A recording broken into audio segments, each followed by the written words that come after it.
台湾机械业往新南向迈进，工研院机械工会分别与中华电信、国际软体系统大厂签署合作意向书。未来，台厂协同中华电信，透过5G 资通讯输出东协国家。像中华电信，它可以设计整个系统架构，那我们的整个 APP 的发展，有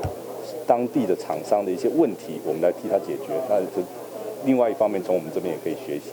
那等到我们越来越成熟之后，当然是开展到另外一个市场去。我们智慧机械人推动的成果，正式用国家的名义正式的向 APEC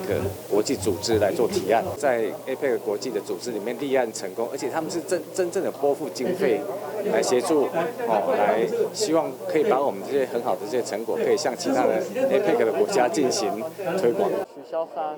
借由声音就能远端控制，这是智慧机械云的成果之一。自2021年启动智慧机械云计划，目前有1500家会员厂商，超过70家厂商导入使用，业界投资额达新台币28亿元。工业4.0的这个商机延伸到整个包括近零碳排的这个商机，我觉得台湾的机械业未来会飞黄腾达，有未来不只是黄金10年，可以有黄金 N 年。今年大概1.45